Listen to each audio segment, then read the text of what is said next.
Vamos a empezar la primera intervención. Es una intervención doble. Uno de los intervinientes lo va a hacer por Skype porque finalmente no nos ha podido acompañar esta mañana en Deusto. Pero en primer lugar me gustaría dar la palabra a Jessica Eigler. Okay. Muchas gracias. Voy a presentar en inglés, como preparé todo en inglés. Mil disculpas por eso, pero estaría encantada luego debatir en español. We distinguish in our research between explicitly targeting and strategies such as homicidal attacks on indigenous leaders in the Colombian case and co-optations of indigenous authorities in the Bolivian case, and then on the other hand on the long-term impact of resource extraction, including impacts on water quantity and water quality of explorative activities, which basically have some long-term impacts such as demographic changes, which forces populations to migrate and to lose their role in the communities. And in that sense, it also subverts decision-making in the communities. We also thought about some sort of criteria of demarcation, and in any case, you may be well familiar with the intent criterion, which is decisive, but and which we found quite difficult to determine in the case of natural resources. Even though in the Colombian case, leaders were murdered specifically in the context of political protests against dam projects, in the Bolivian case, this was much more difficult to show. And lastly, we developed the concept of slow violence or slow motion slaughter, which was once elaborated by Bartolomé Clavero in his studies on contemporary genocides, a study on culture genocides, and he describes these processes as slow motion violence or as slow burning because of the long-term and intensive social environmental effects this has. Because of the lack of time, I just briefly want to show you a few key points I identified in the Bolivian case. I already talked about demographic changes and their relation to the natural resources extraction. For example, a lot of male leaders who left the communities and changed the decision-making mechanisms afterwards, so they had to basically restructure traditional decision-making in the communities. 2 minutes. Okay, only for my part. Okay. Yeah, then this has obviously some structural impacts as well. You could argue this has some democratic deficit in Western terms, sort of, and it establishes elites. But as we really want to focus on indigenous people's voices, I would prefer to read you out some quotes which sort of illustrates this, how this has changed the decision-making structures in the communities. So unfortunately, I don't have the original in Spanish here, so I'll read out the translation. The first one was a male elderly person interviewed in Guarani. The government officials should come and explain to us what they want to do here, not only in the last moment. Our Murubicha, which is the indigenous leaders, is to blame.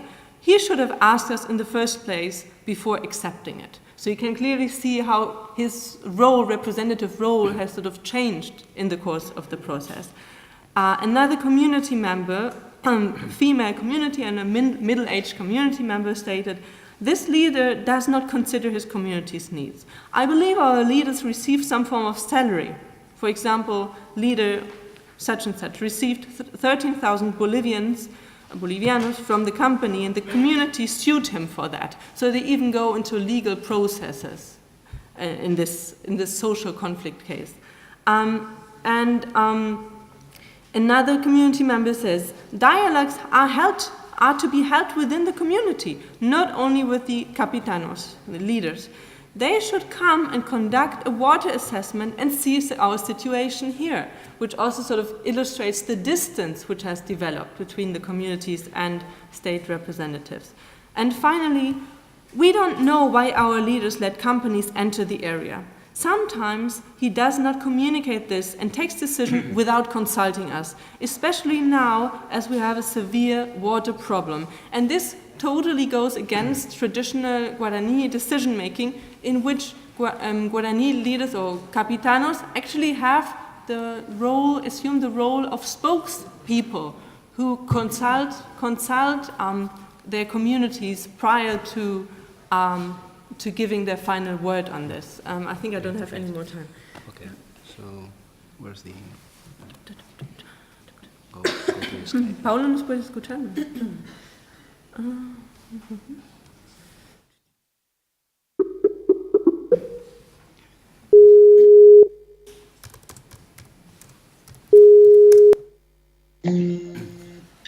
Hola. Ok, Paulo, tienes 7 minutos.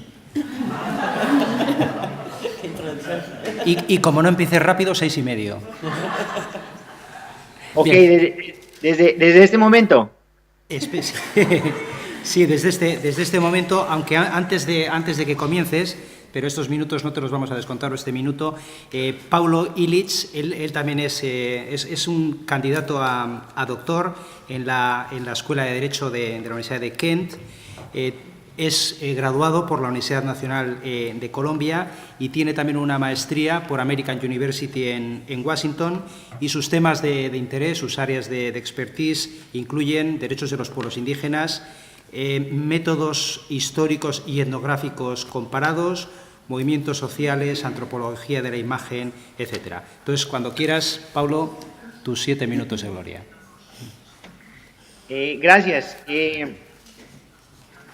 Con este proyecto lo estamos impulsando con Jessica en inglés, entonces, y para abarcar, digamos, todo lo que quisiera decir en 7 minutos, voy a leer una parte que tiene que ver con el caso del genocidio de pueblos indígenas en mi país, que es Colombia, y en el momento de la discusión podemos hablar en español, una lengua obviamente que es mi lengua y en la que me siento mucho más cómodo. So the Colombian case, ongoing genocide of indigenous peoples. In Colombia, forced displacement is a phenomenon that affects the whole population. The victims of this scourge have had to leave their lands and homes as a consequence of acts of violence. Notwithstanding, indigenous peoples have been the population who has suffered the raddest consequences of this humanitarian crisis. In response to the weakness of the Colombian state to formulate a public policy on forced displacements, in 2004, the Colombian Constitutional Court issued Judgment T25, which, according to experts, is the most ambitious ruling in its 2 decades of existence. After aggregating the constitutional complaints to Telas of 1,150 displaced families, the Constitutional Court declared that the humanitarian emergency caused by forced displacement constituted an unconstitutional state of affairs, that is, a massive human rights violation associated with systemic failures in state action. As a part of the Constitutional Court's follow-up measures, in September 2007, a technical briefing was convened to analyze the particular case of indigenous peoples. Having reviewed the reports from indigenous and civil society organizations, the Constitutional Court ruled with the objective of protecting the fundamental rights of indigenous peoples displaced by armed conflict or at risk of forced displacement. In the year 2009, the Constitutional Court handed down ruling 004, which identified at least 34 indigenous people as facing high risk of extermination due to the armed conflict and forced displacement. The Constitutional Court pointed out 3 structural factors related to the physical and cultural extermination of indigenous peoples. First, the confrontations taking place in the indigenous territories between armed actors, which integrates factors directly caused by the conflict. Second, the war process that actively involves the indigenous peoples and their individual members in the armed conflict. encapsulating factors related to the conflict but not directly caused by it, as is the case of territorial dispossession caused by economic actors acting illegally or legally interested in the land's natural resources or other actors interested in the territory's strategic location. And third, the social and socioeconomic process associated with internal armed conflict that affects indigenous peoples' traditional territories and cultures. Ruling 004 of 2009 has been referred to as supporting evidence of genocides and crimes against humanity according to the United Nations institutions and bodies that specifically target indigenous peoples' concerns. Indeed, previously to the Constitutional Court decision in November 2004, former Special Rapporteur on the Rights of Indigenous People, Rodolfo Stavenhagen, launched an alert in relation to the ongoing genocide in Colombia.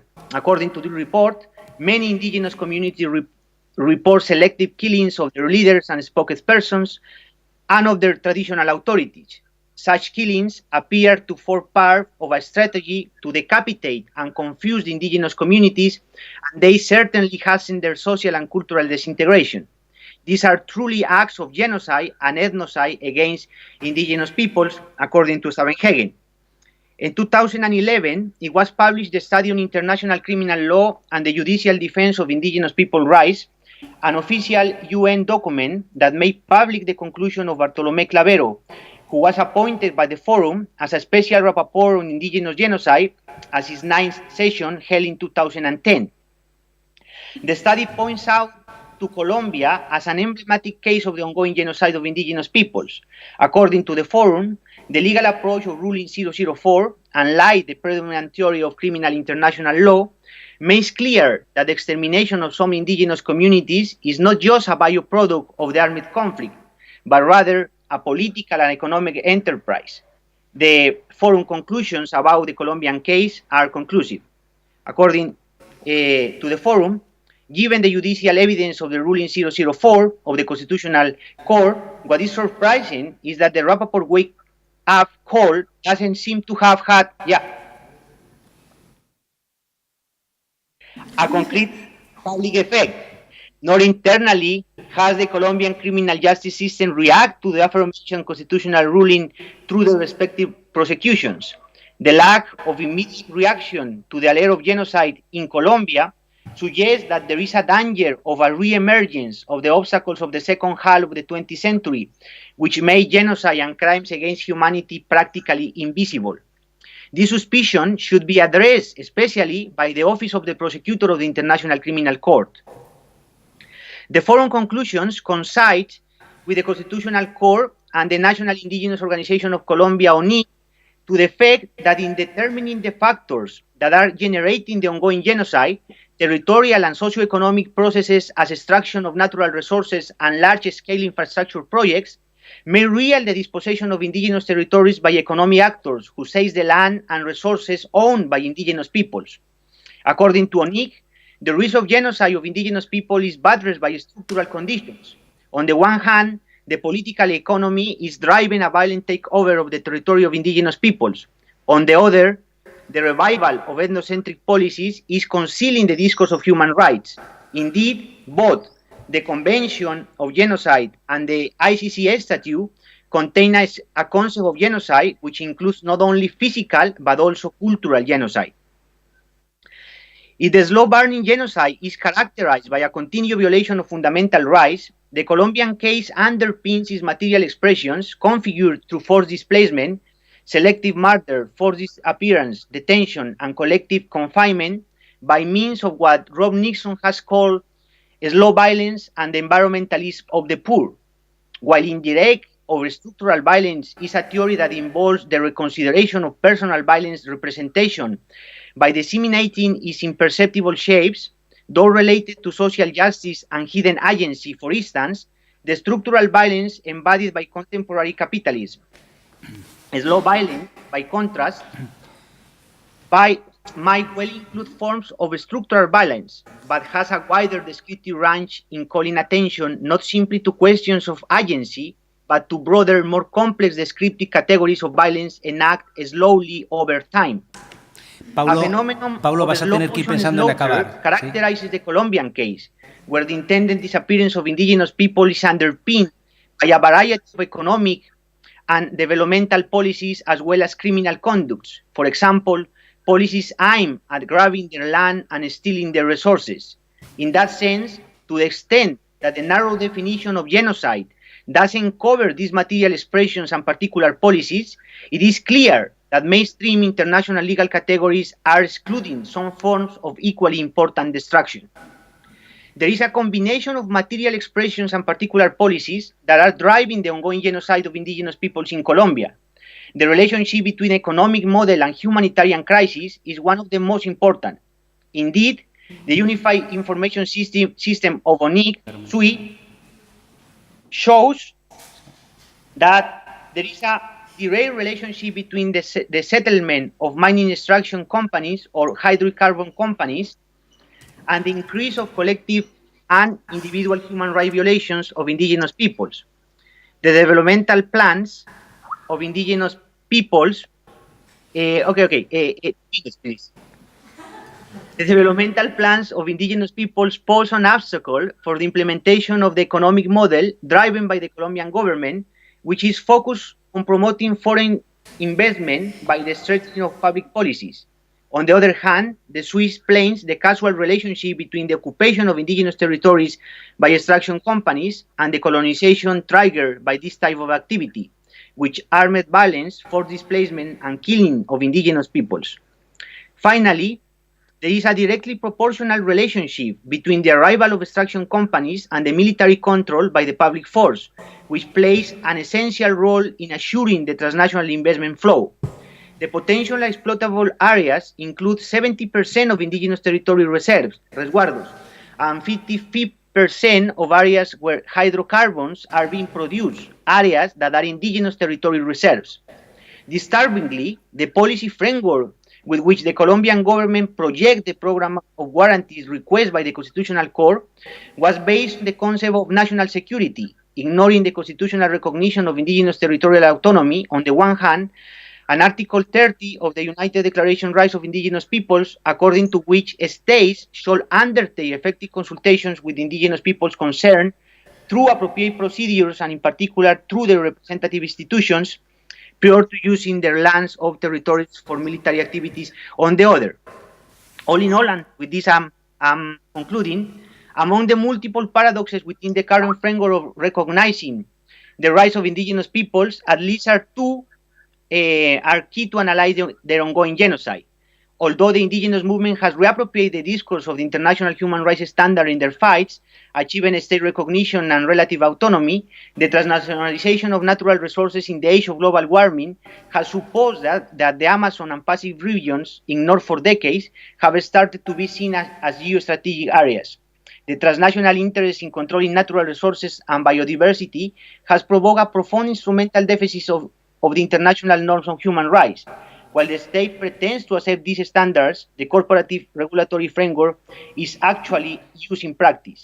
Additionally, Colombian jurisprudence, which is at the core of the indigenous rights issues in the Americas, is a product of the continued violation of the international norms on indigenous rights by the state.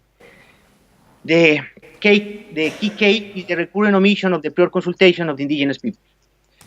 Okay. Bueno, Pablo, gracias. Siento el apuro con el tiempo, pero es una mesa bastante amplia y por eso tenemos que ser un poco estrictos con los tiempos. Muchas gracias. Bien, a continuación contamos con Jessica Álvarez.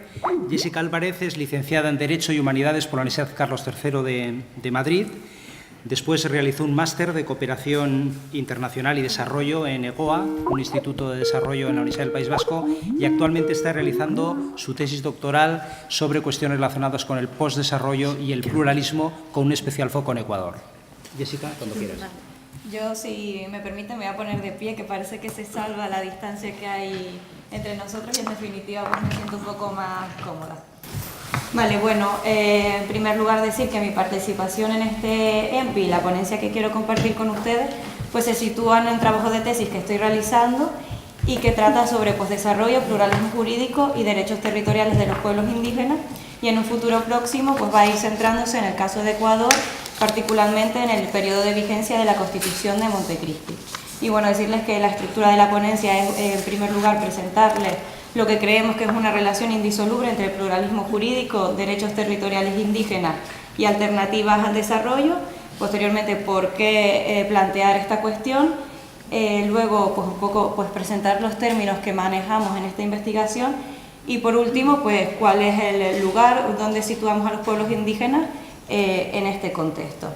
Pues como ya les adelantaba, partimos de que existe una relación indisoluble entre las reivindicaciones de los pueblos indígenas por el pluralismo jurídico, por sus derechos territoriales y por la defensa de un modelo de vida en armonía con la naturaleza. Es decir, partimos de que existe una estrecha relación entre la reivindicación de los pueblos indígenas por hacer valer su propio derecho y con ello sus propias instituciones, sus propias autoridades y sus propios procedimientos, unidos por un lado a sus derechos territoriales, con ello nos referimos a los derechos de propiedad sobre tierras, territorios y recursos naturales, reconocidos, como sabemos, en el Sistema Internacional de Derechos Humanos por la Declaración de la ONU sobre los Derechos de los Pueblos Indígenas y también el Convenio 169. Y bueno, también pues, en el ámbito en el que se sitúa mi tesis, también deberíamos aludir tanto a la jurisprudencia como a los informes de la Corte Interamericana y la Comisión Interamericana, respectivamente. Y luego, por otro lado, lo que les comentaba de los modelos de vida de acorde a los modelos de vida en armonía con la naturaleza, es decir, la reivindicación de los pueblos indígenas a favor de un modelo que se opone o es sustancialmente diferente al modelo de desarrollo convencional, y entendemos por modelo de desarrollo convencional a este modelo productivista, economicista y extractivista. ¿Vale? ¿Y por qué? ¿Por qué hablamos de esta relación indisoluble? Pues porque muchos de los pueblos indígenas se han opuesto tradicionalmente a planes y proyectos de desarrollo e inversión, y mucha de esta oposición se ha vehiculado o conducido dirigiéndose o aludiendo al respeto por sus territorios ancestrales, así como al respeto de sus derechos, sus autoridades y sus procedimientos. Y es por ello que se plantea pues, esta relación bajo el análisis de, por un lado, las críticas al desarrollo convencional que vienen siendo enunciadas por las perspectivas postdesarrollistas, por un lado, y por otro lado, pues de los estudios de pluralismo jurídico que cuestiona el monismo asociado al modelo de Estado-nación moderno. Vale, y aquí quería pues, aclararles que entendemos por postdesarrollo, perspectiva postdesarrollista, y de dónde se habla cuando, en mi caso, pues, aludimos al pluralismo jurídico.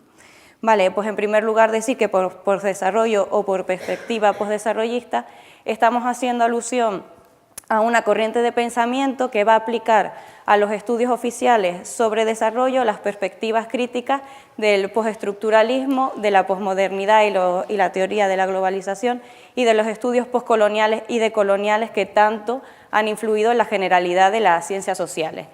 Y bueno, aunque se presente bajo un sustantivo singular, el postdesarrollo, pues realmente estamos aludiendo a un conjunto heterogéneo y diverso de ideas, de discursos, de estudios y de teorías que comparten un rechazo total a esta idea de modelo de desarrollo convencional y que comparten un tronco común que podemos sintetizar de manera muy resumida en estos 4 postulados bases del postdesarrollo.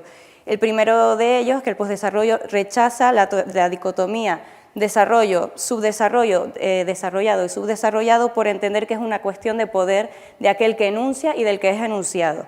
Por otro lado, se rechaza la presunción de verdad y la legitimidad única de las personas que se consideran expertas o técnicas, y por ello pues, se valora otros saberes y otros tipos de conocimiento. Por otro lado, se opta por el abandono de la empresa desarrollista y de su discurso único, al considerarse este discurso desvalorizante y devastador tanto de ecosistemas como de otras culturas. Y por último, se entiende que los cambios y transformaciones que deban darse para transformar este modelo de desarrollo convencional, para transitar hacia otros modelos en plural, pues tiene que venir de la mano de movimientos populares, de movimientos sociales de carácter emancipador. Y como no podemos entrar, por una cuestión de tiempo, mucho en el postdesarrollo, pues sí decir que, por lo que podemos ver aquí, pues sí que existen unas coincidencias entre las críticas que hace el postdesarrollo a este modelo de desarrollo convencional con las reivindicaciones y luchas mantenidas tradicionalmente por los pueblos indígenas. Y bueno, y sabemos que el pluralismo jurídico, dependiendo desde qué ángulo o desde qué estudio se aborde, pues puede significar una cosa o la otra, que no existe una definición consensuada, aunque bien es cierto que podemos estar de acuerdo que por pluralismo jurídico se alude a una situación en la que en un mismo espacio geopolítico hay una pluralidad de sistemas jurídicos o normativos, de 2 o más, ¿vale? Ya sea a nivel infraestatal o supraestatal, y que por monismo jurídico pues entendemos la doctrina jurídica imperante por la que el único derecho posible es el derecho del Estado, que muchas veces también se llama pues el derecho oficial. Como ya les adelantaba que mi investigación está ubicada en los estudios sobre desarrollo, pues hemos querido ubicar el estudio del pluralismo jurídico dentro de estos estudios y por ello se ha identificado 2 tipos de pluralismo jurídico. El pluralismo jurídico en clave postdesarrollista y el pluralismo jurídico liberal desarrollista. Ahora un poco voy a explicar cada uno de ellos.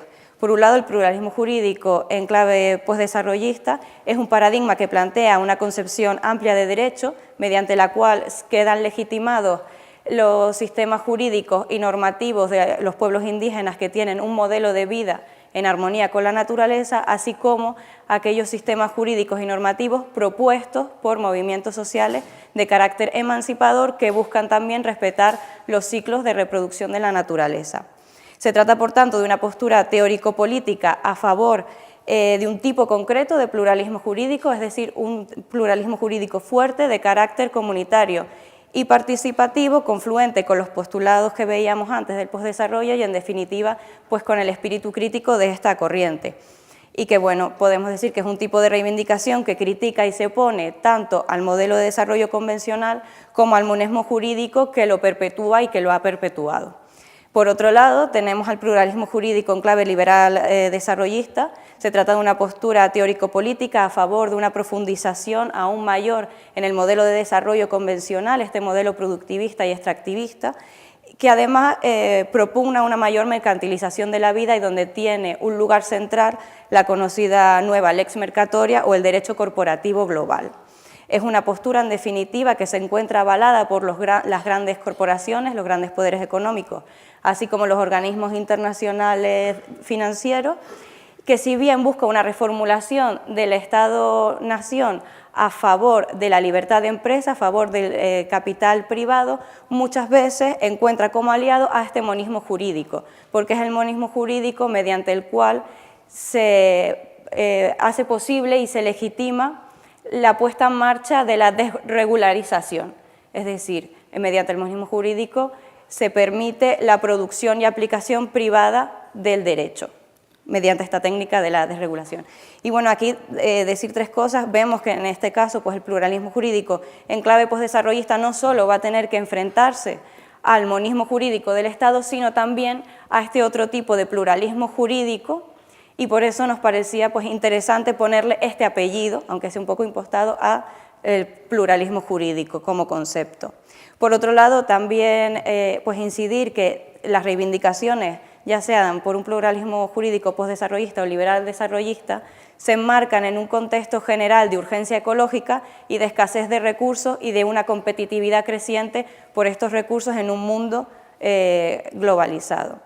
Y que pues, por todo ello pues, nos parecía interesante entrar al debate planteando estos términos, porque de alguna manera se evidencia que de lo que estamos hablando es de una lucha de poderes. Por un lado, unos poderes hegemónicos que lo que quieren es profundizar más en este modelo de desarrollo destructor de la naturaleza, y por otro lado, unos movimientos contrahegemónicos que lo que van a pretender es implantar otras lógicas, otras maneras de vida. Y ahí es donde pues situamos a los movimientos sociales de carácter emancipador y sobre todo a los pueblos indígenas que defienden un modelo de vida en armonía con la naturaleza. ¿Por qué sobre todo centrarnos en los pueblos indígenas? Porque consideramos que han sido un sujeto histórico de resistencia tanto al monismo jurídico del Estado como a este tipo de desarrollo convencional. y que sus reivindicaciones en el plano de derechos territoriales y por un pluralismo jurídico para mantener este modelo de vida en armonía con la naturaleza ha servido y sirve como obstáculo y como freno a estos planes y proyectos de desarrollo que tanto empresas y Estados quieren imponer en sus territorios. Y aquí pues matizar que, que este enfrentamiento entre estos diferentes agentes, pueblos indígenas, Estados y empresas se da en la pretensión de cada uno de ellos en ejercer su propia jurisdicción, es decir, en controlar y gestionar un espacio y los recursos que se encuentran en ese espacio de manera autónoma, siguiendo su propio sistema jurídico. Y es aquí donde identificamos que hay un doble choque. Un choque, por un lado, entre modelos de entender la vida y con ello la organización social y la gestión del territorio, y por otro lado, un choque con las leyes y las instituciones sobre la que descansa este modelo. Y en este doble choque es donde entendemos que la reclamación de los pueblos indígenas es no solo por un modelo de desarrollo distinto o una alternativa al desarrollo, si se quiere, sino también por la defensa de unas normas, de unas instituciones y unas autoridades que les son propias para que no se vean anuladas por esta institucionalidad dominante que es la del Estado.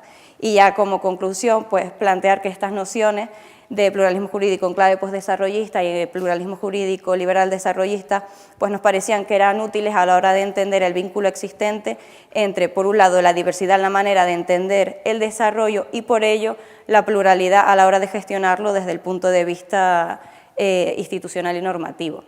Y que, bueno, y que todo ello pues, nos permite entender mejor cómo los pueblos indígenas, al reivindicar su legítimo ejercicio a su derecho propio, reivindican a su vez, al mismo tiempo, y de forma indisoluble sus derechos territoriales y su propio modelo de vida y de organización social y económica. Y ya, muchas gracias. Listo.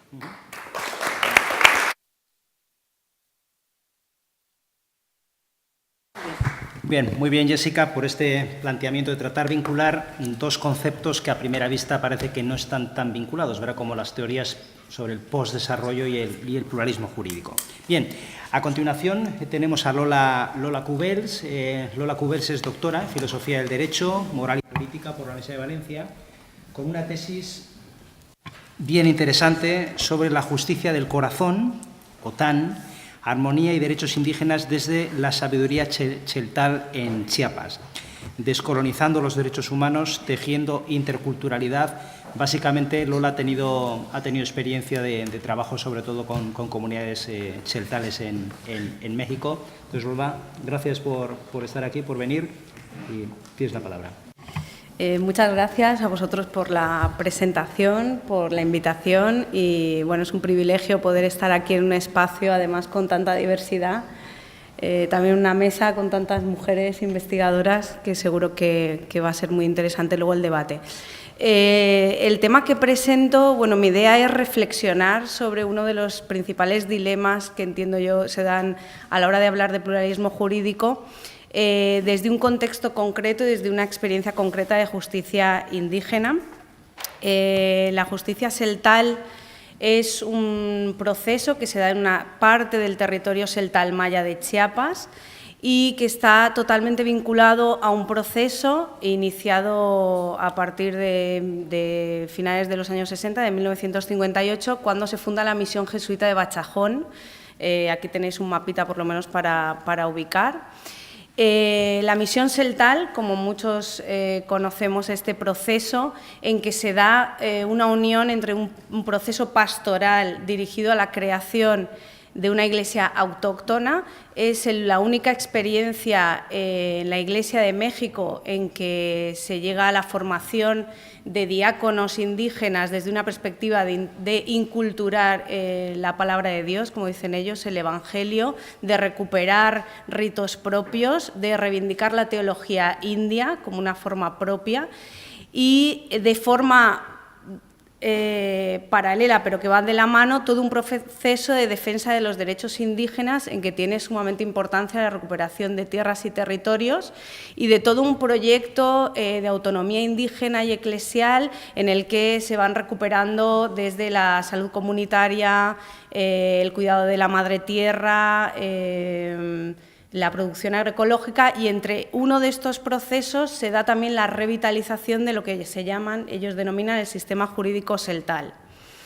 Bueno, la zona de la que estamos hablando es esta parte de aquí. Esto es un mapa que no me voy a detener, no es del todo exacto, pero que, como veis, el celtal es una de las lenguas más habladas en Chiapas, y de hecho es también, los celtales son uno de los pueblos originarios con mayor número de habitantes en todo México.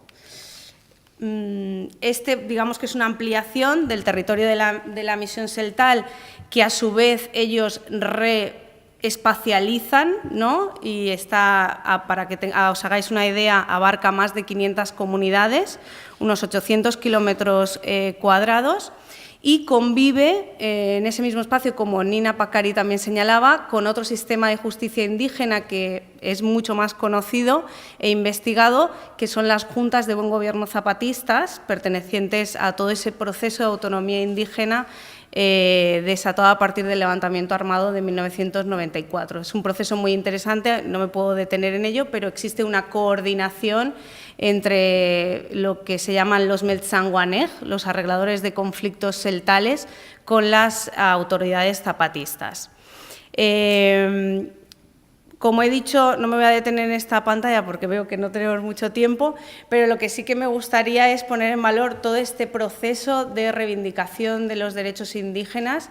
La misión jesuita, que pertenece a la diócesis de San Cristóbal, ha participado en gran parte de todos los procesos sociales organizativos previos al levantamiento zapatista y posteriores al mismo.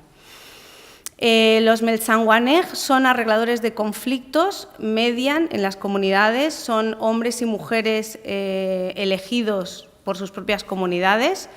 Hay toda una revitalización a partir de los años 90, y cuando hablo de revitalización es recuperando la forma de resolver conflictos, pero también incorporando a los jóvenes. Anteriormente los cargos comunitarios solamente eran ejercidos por personas casadas, jóvenes, hombres y mujeres, y en el último tiempo, más recientemente, se da un impulso también a la participación de las mujeres, incluso creando una comitiva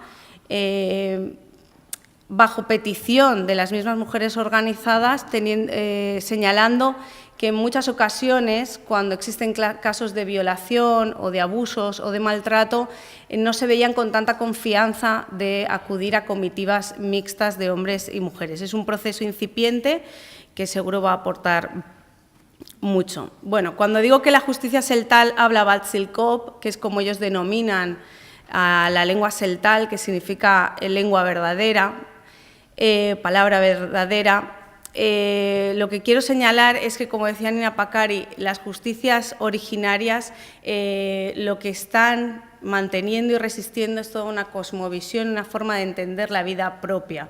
Y en este trabajo de investigación, inspirada mucho por toda la propuesta de la filosofía intercultural, lo que intento es sacar a la luz y nombrar, ¿no?, cómo nombran ellos mismos esa cosmovisión que no deja de ser una filosofía de vida. Ellos entienden que cuando hay un problema, un bocol, existe una división en el corazón queda dividido, como ellos dicen, Cheb Otan, dos corazones, y solamente a través del diálogo, del acuerdo, del perdón, de la sanación o reparación, se puede llegar al regreso del corazón, que podríamos interpretar como la reconciliación, y de ahí a conseguir que los corazones anden parejos, como ellos dicen, Jumpajal Otanil, y una armonía mayor, ¿no?, que sería Esmalil Kinal, la vida en plenitud o armonía. De este modo, con este trabajo lo que hemos intentado es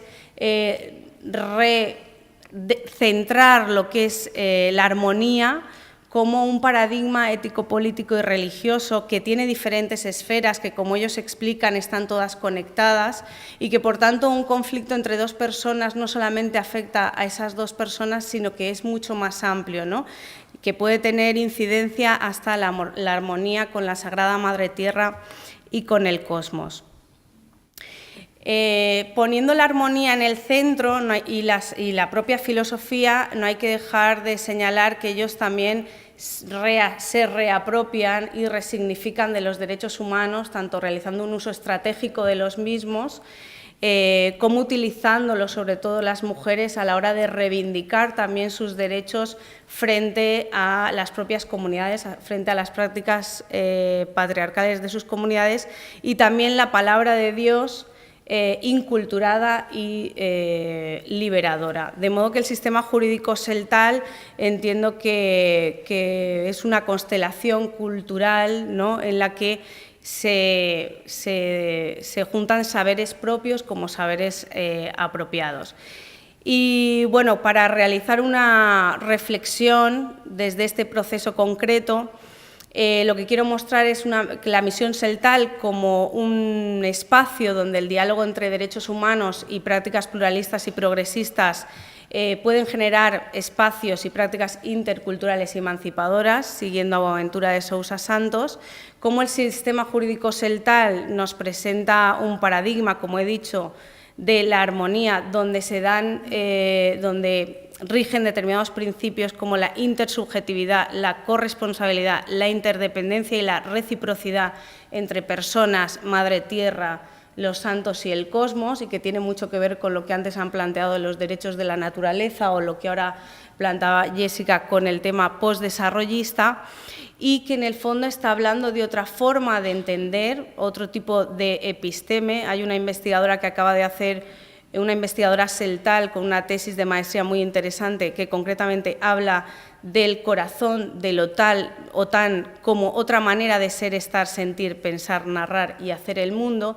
Y desde aquí lo que quiero plantear es que todo esto cuestiona, desde una experiencia concreta, todas esas cláusulas limitativas que la mayor parte de las normativas nacionales e internacionales que rigen el pluralismo jurídico, no he planteado el esquema, pero bueno, casi todas plantean lo mismo, ¿no? O sea, en las normativas se establece que hay un límite para los sistemas jurídicos indígenas, que son el respeto a los derechos humanos, a la Constitución y, en muchos casos, los derechos de las mujeres.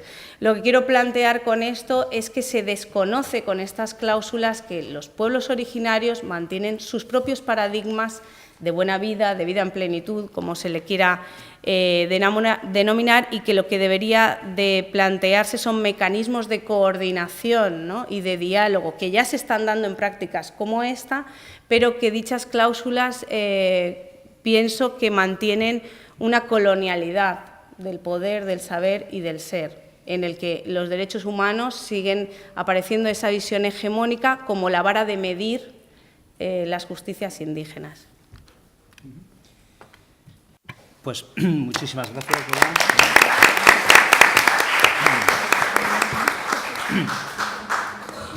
Bien, a continuación contamos con Begoña Dorronsoro, es originaria de Bilbao, ¿verdad? Actualmente está en el SES, en el Centro de Estudios Sociales, en la Universidad de Coimbra, en Portugal, realizando su tesis doctoral sobre un tema bien interesante, que es lo que está centrando sus investigaciones en los últimos años, que tiene que ver con la descolonización del feminismo, fundamentalmente de los feminismos blancos, que han sido hegemónicos hasta no hace tanto tiempo, en diálogo con otros feminismos y fundamentalmente con el feminismo indígena. Entonces, Begoña, gracias por volver a Bilbao. Sí. Y cuando quieras. Bueno, gracias a la organización y a la mesa tan interesante que se está constituyendo. Y bueno, quería remarcar el hecho de que yo llegué al derecho no desde el ámbito académico, sino que llegué por una experiencia previa en cooperación al desarrollo en ONGs vascas con contrapartes indígenas y en concreto en Colombia. Y también continuando ahora con la investigación, pero dentro del Centro de Estudios Sociales en Coimbra, que precisamente tiene un trabajo muy importante en cuanto al pluralismo jurídico, en cuanto a la sociología del derecho y cómo entrar en diálogo esto con las epistemologías del sur, también entendiéndolo desde los postulados del profesor Boaventura de Sousa Santos y María Paula Meneses, que es mi orientadora principal, entendiendo también los límites que señalaba antes la propia Nina Pacari. Bueno, quería empezar por abordar que si hablamos de pluralismo jurídico, con las justicias indígenas en Colombia, que era el sistema de orden y control social de los 102 pueblos indígenas, este pluralismo jurídico ya coexistía antes incluso de las invasiones coloniales, con sus propias epistemologías, ontologías, un derecho milenario con orígenes naturales, espirituales y ancestrales de un derecho mayor para diferenciarlo del derecho mayoritario que luego llegó a través de las invasiones coloniales. Estudiándolo a través de diversos autores y autoras decoloniales y estudiando también a través de las monoculturas que Boaventura de Sousa Santos trabaja en la sociología de las ausencias, como aquellas monoculturas que se implantaron y se impusieron a través de las invasiones coloniales, es como podemos observar que esta jurisdicción ordinaria que se ha planteado dentro del Estado colombiano viene de un derecho de origen neurocéntrico, etnocéntrico, positivista y que desde una crítica feminista además deberíamos decir que es un derecho sexista, masculino y que tiene género. Esta jurisdicción ordinaria en el Estado colombiano ve a las justicias indígenas entonces como salvajes, menores de edad, necesitadas de control, tutela y supervisión, por lo cual ya no estamos hablando de un pluralismo jurídico en el que realmente se estén dando unas relaciones, una interrelación o unas relaciones de horizontalidad reales, sino que se están dando desde una perspectiva de superioridad de la jurisdicción ordinaria frente a las justicias indígenas. Así nos encontramos con que existe una ley de 1890, la Ley 89, que tenía como título, hasta anteayer, el que esta ley se definía por la cual se determina la manera como deben ser gobernados los salvajes que vayan reduciéndose a la vida civilizada. Este título no ha sido modificado hasta este mismo año, en marzo de 2017, que por fin se ha deducido que era inexequible por la propia Corte Constitucional colombiana. Y por fin en la Constitución de 1991 de Colombia, donde por fin se reconoce la ciudadanía de los pueblos indígenas, afrodescendientes, raizales y el pueblo roma, aparece el artículo 246 que reconoce la jurisdicción especial indígena, pero también con una salvaguarda, y leemos el artículo. Las autoridades de los pueblos indígenas podrán ejercer funciones jurisdiccionales dentro de su ámbito territorial, de conformidad con sus propias normas y procedimientos, siempre que no sean contrarios a la Constitución y leyes de la República. Y ahí es donde tenemos quién es el supervisor, quién es el garante. El Estado, el derecho ordinario se asume como garante de que realmente en esa condición que se ven como superiores, en esa visión que veíamos desde la perspectiva decolonial y desde la perspectiva de las monoculturas, asumen que tienen que ejercer esa tutela y ese control, pero no se da una reciprocidad, es decir, esa misma garantía. ¿Qué pasa cuando quien está violando esos derechos sobre los pueblos indígenas es el propio Estado y es el propio Gobierno? No se está dando esa garantía de igual a igual para que sean los pueblos indígenas los que directamente estén supervisando a ello. Claro que se puede ir a la Corte Constitucional y claro que hay instrumentos internacionales a los que poder acudir, pero cuando estamos definiendo precisamente cuál es la jurisdicción especial indígena, ya se marca en qué ámbito y qué espacio se le va a dar.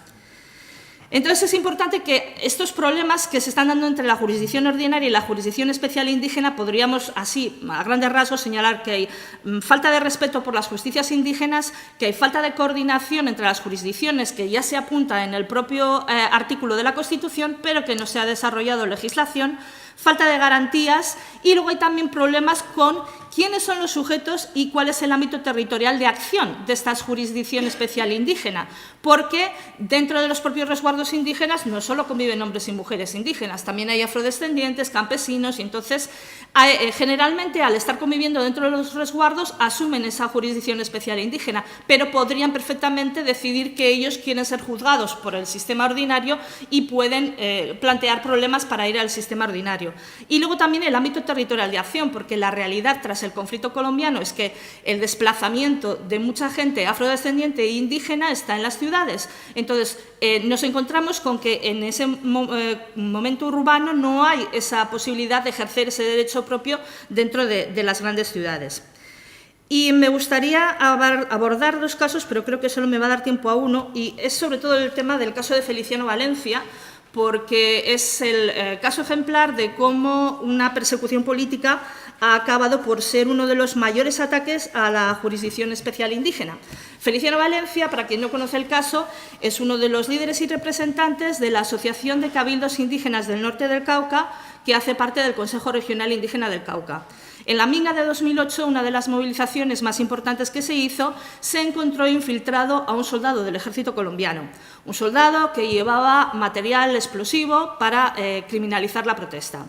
Se le sometió a una asamblea de justicia indígena y entre las cuestiones que tuvo que reconocer que era lo que estaba haciendo, también en un momento determinado fue punido con unos golpes de fuete, con unos fuetazos. Un tiempo después, este soldado y, sobre todo, pues, digamos que alentado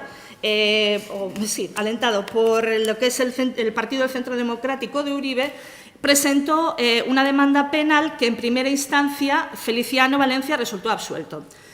Pero la persecución política obviamente continuó y se incidió para que se volviera a presentar el caso en segunda instancia, y en 2015 nos encontramos con que Feliciano Valencia fue condenado a 16 años por secuestro simple, cuando el papel de Feliciano Valencia en aquella asamblea era como vocero del CRIC y de la Minga.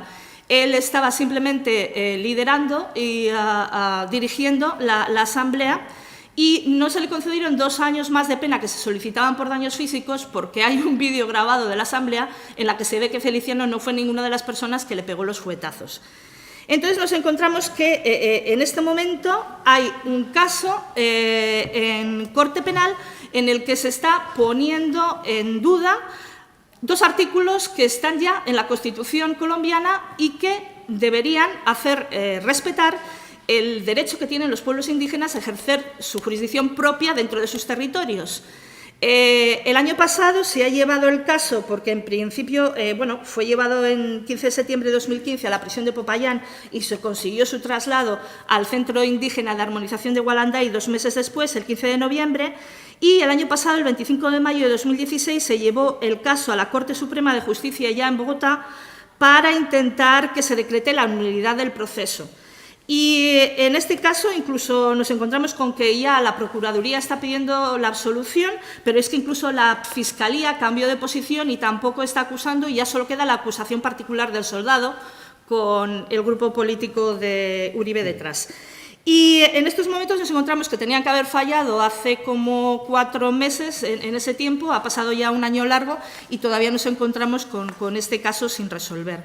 ¿Cuántos minutos me quedan o ya no? Sí, 3 minutos. Ok, bien. Entonces me gustaría señalar, apuntar algunas cositas sobre otro caso que para mí es muy importante. Es el caso del secuestro, violación y asesinato de Juliana Zamboni, una niña indígena yanacona de 7 años del Cauca que se vio obligada a desplazarse forzosamente a uno de los barrios estrato 1 en Bogotá. El victimario era un conocido y reputado arquitecto de una de las familias más prestigiosas de Bogotá, de estrato 6-7, y es el ejemplo claro de cómo desde los feminismos muchas veces estamos criticando el cómo a quienes son victimarios de estos casos se los señala como casos que son hechos por personas que tienen algún problema psiquiátrico, que son enfermos o que tienen de pronto cierto grado de conflictos de educación, que es lo que les lleva a estas acciones. Y lo que es importante es desenmascarar que al final estas acciones también tienen unas responsabilidades por parte del Estado, por parte de los Estados, y en este caso en concreto por parte del Estado colombiano. Y es que los Estados se disfrazan de cierta neutralidad, asumiendo que los casos que se están dando de racismo, de machismo, de sexismo, son casos de estas personas individuales, que eso no es algo que esté permitiendo el Estado para nada, y que de hecho no solo son neutrales, sino que son proactivos, porque están estableciendo legislación para que esto no se dé. Legislación contra los crímenes de odio, que en el caso colombiano además son crímenes que se llaman contra la intolerancia.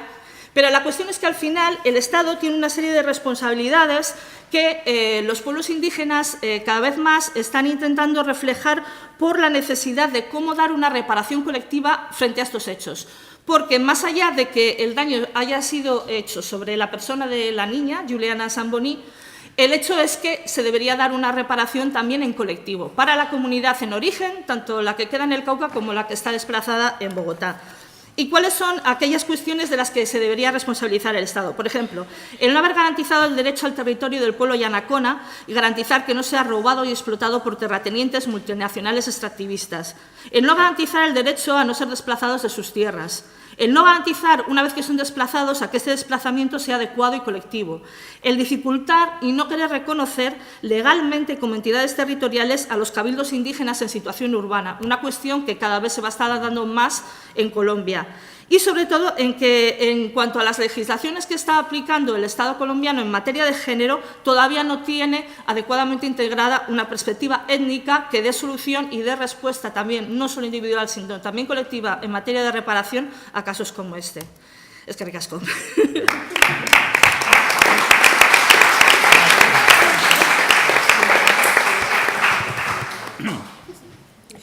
Muy bien, Begoña, gracias. A continuación tenemos a Zoe Boyrin. Ella actualmente es candidata a doctora en la Universidad de Ottawa, en Canadá, en la Facultad de Derecho, y su tesis fundamentalmente pretende analizar cuáles son las barreras estructurales para la aplicación efectiva del consentimiento previo, libre y informado. Fundamentalmente, las barreras que tienen que ver con el derecho de las inversiones internacionales y todo lo que tiene que ver con los derechos domésticos en materia de acceso a los recursos naturales. Thank you for coming. You have the floor. Sí.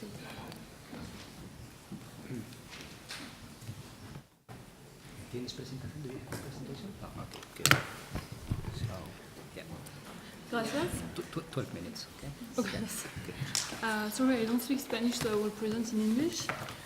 My presentation today focuses on a research that is still in progress and that aims to understand what are the interactions between indigenous people's rights and international investment arbitration. So this topic arose from the observation that indigenous people's rights have considerably advanced at the international level these last few decades. And they can be seen as human rights, but they nevertheless present some specificities. There are collective rights, there is also the right to self-government and specific rights linked to the land.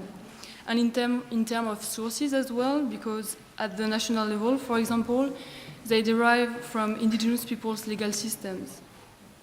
At the same time, international investment law have developed significantly.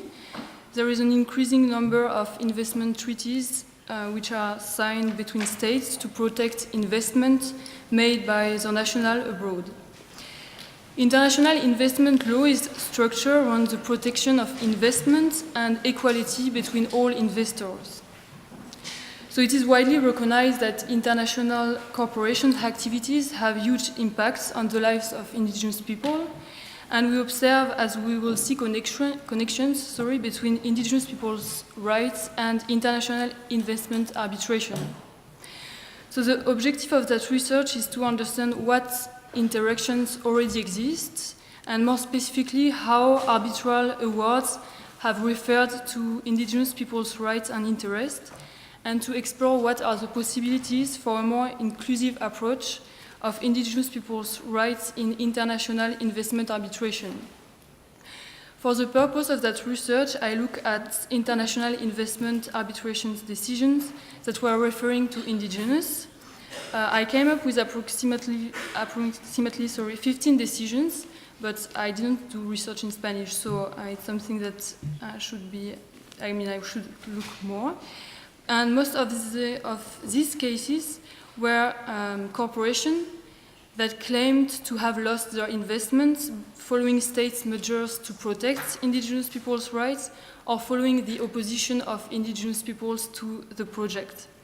And corporations initiated arbitration, arguing that states had violated their rights under investment treaties.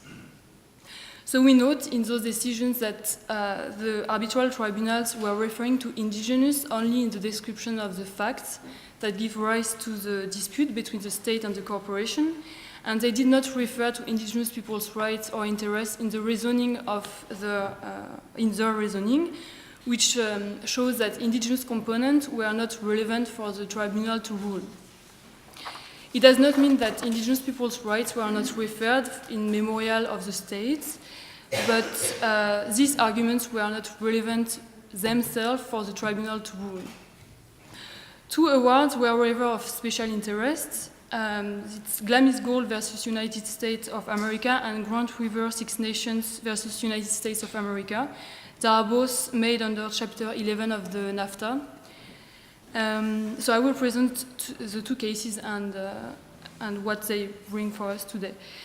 So about Glamis Gold versus United States of America, it was a Canadian mining company, Glamis Gold, which had a mining project on a federal area in California, close to a cultural sacred site of Quechan community. The federal state and California state took some measures to protect indigenous people's rights, and it affected the investment of Glamis Gold. So Glamis Gold initiated an arbitration claiming that those measures were violated its rights under the NAFTA. So what is interesting for us is the implication of the Quechan community. They were not party to the arbitration because the arbitration was between United States and Glamis Gold, but they submitted to Memorial as a non-disputing party. And they bring interesting arguments linked to indigenous people's rights. They stated, so the Quechan committee, that neither party could represent their interests before the arbitral tribunal, neither party could adequately describe the applicable international standards for the protection of cultural heritage and sacred place. And more importantly, they claimed that international indigenous people rights should be taken into account before any tribunal when indigenous people interests are at stake. But what we see is that none of these arguments were taken into account by the tribunal. The tribunal recognized that the implication of the Quechan community and how it helped to understand the facts, but it pointed out the limitation of its competence, its jurisdiction, and stated that it was not required for the tribunal to decide many of the most controversial issues raised in the proceeding. So, examining that awards, we see that arbitration proceedings under NAFTA are limited to include non-disputing party view, and furthermore, the participation of non-disputing party those rules are provided by a statement of the Free Trade Commission, and if you look at the conditions, we can understand that an indigenous community which will advance its rights before a NAFTA tribunal would have to formulate its arguments in a way that fits with international investment law language, logic, and structure, which is a limitation for them. In the second award, so Grand River Six Nations versus United States, the configuration was different because the investor was indigenous. He was from the Iroquois Nation in Canada, and he was carrying out commercial activities in the United States. He contested some measures taken by several states of the United States, and claiming that these measures were violating its rights under the NAFTA. And because he was the investor in the arbitration, he was part of the arbitration, that time the tribunal had to respond to the arguments which were linked to indigenous people's rights.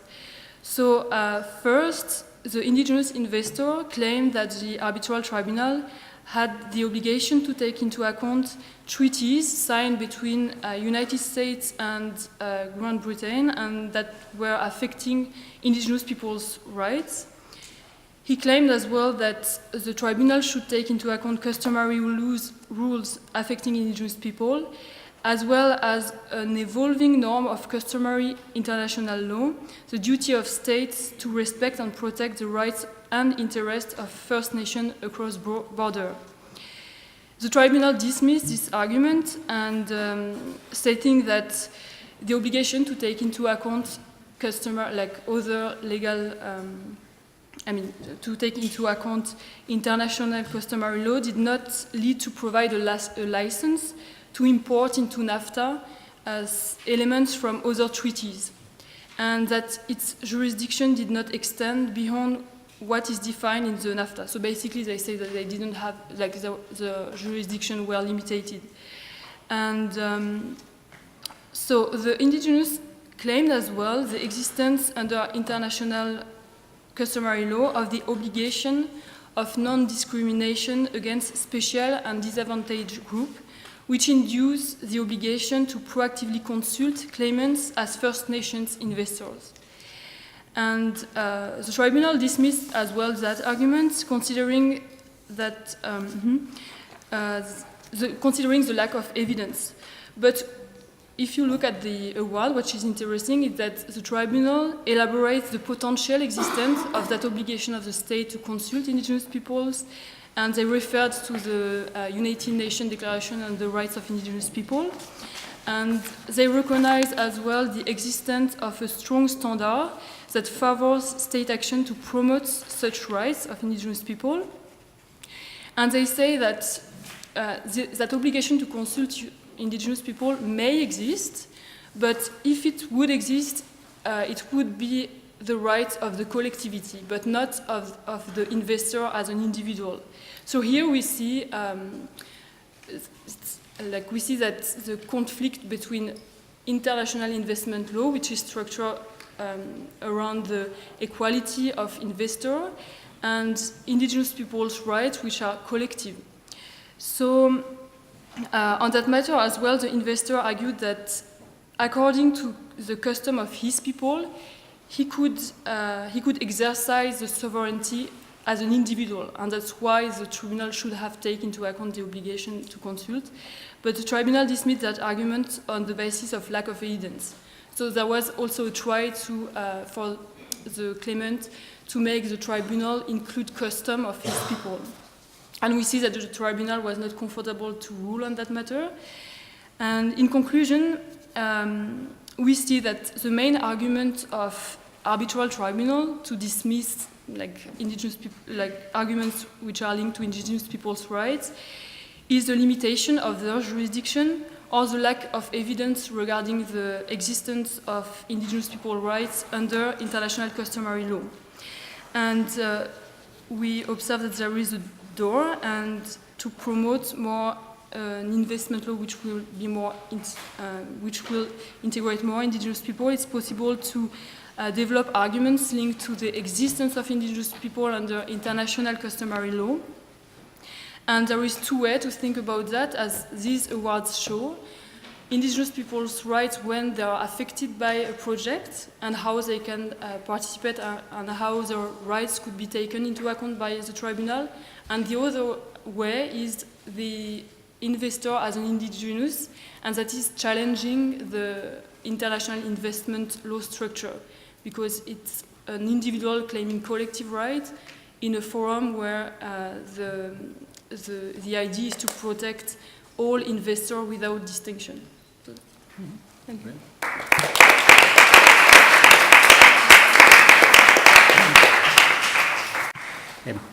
Thank you very much, Zoe.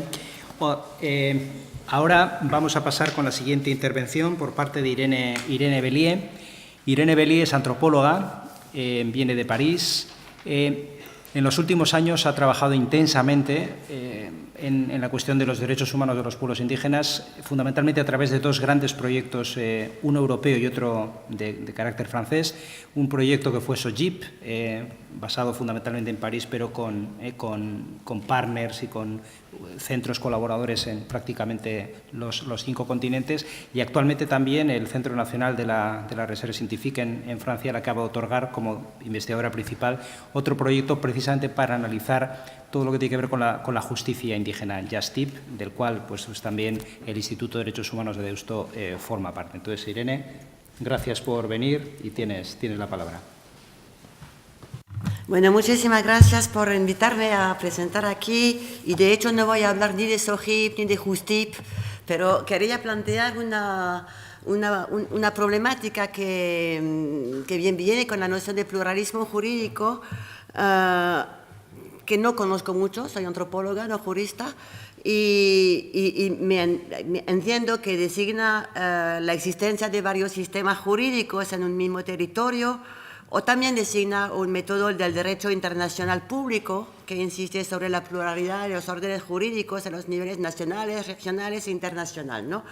Ahora estoy retomando la problemática del lado de los Maijuna, que es un pueblo que yo conozco desde muchos años, de la selva amazónica peruana, y de cómo ahora entran en este régimen de entendimiento del derecho o del pluralismo jurídico.